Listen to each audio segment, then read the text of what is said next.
70-ndatel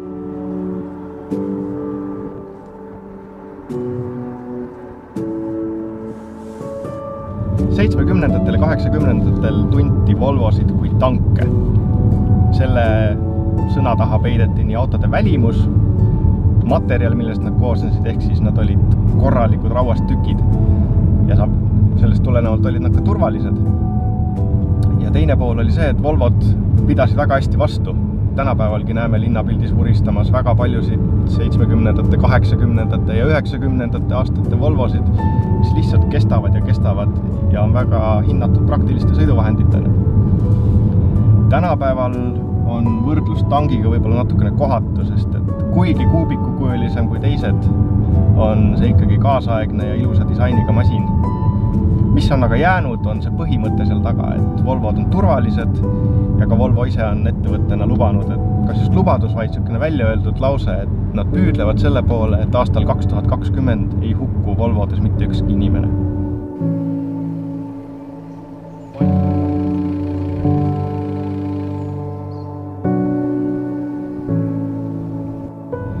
Aga Volvo taga on veel muudki. Seal on muu hulgas ka mõtlemine keskkonna peale. Ja näiteks kasutatakse Volvode ehitamisel selliseid materjale, millest 80% umbes on taaskasutatavad. Sealhulgas on ka varuosadele mõtlemine, et selle asemel, et toota uusi varuosi, pigem taastatakse vanad ja niigi säästetakse loodusressursse ja energiat. Aga ennekõike on ta selline premium-klassi masin, mille sa kord ostad ja siis tarbid teda pikalt, loomulikult korralikult hooldada.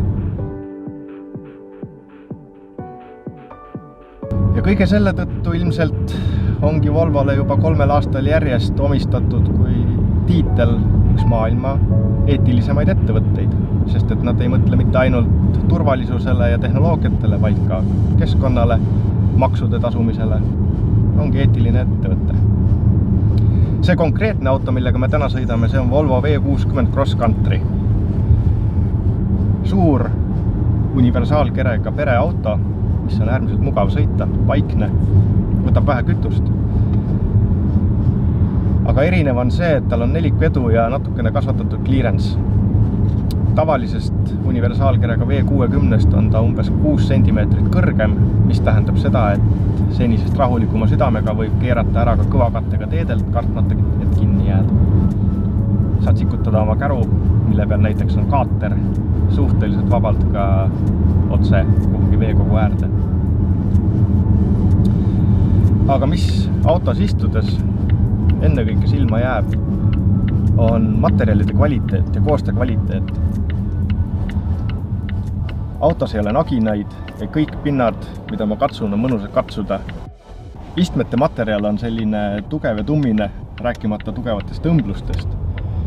Ja kõik veenab mind selles, et see auto ongi kvaliteetne ja ongi järgibki seda ideoloogiat, mida paljud ütlevad, et Volvo for life ehk siis Volvo kogu eluks. Ta on kindlasti igavam kui paljud konkurendid. Siin ei ole nii palju selliseid lisavidinaid, aga samas on kõik vajalik olemas. Ei oskaks midagi muud tahta. Mugav on istuda, mugav on sõita. Ja kui mul oleks see raha, siis ma kindlasti ostaksin Volvo endale igapäevaseks sõidukiks, sest et ta oskab kõike ja kestab kaua. Ühe autotesti oluliseks osaks on ka küsimus sellest, et kuidas auto sõidab. Selleks võiks minna proovima seda siia samma Tabasalu kardirajale, aga päriselt, mis pereauto funktsiooni ma sellega testiksin? See on auto, kuhu sa paned oma koera, pakid perekonna ja sõidad sellega mugavalt, turvaliselt, täpselt nii nagu iga premium autoga peab sõitma. Selleks, et ringrajale minna, on vähe teistsugused relvad.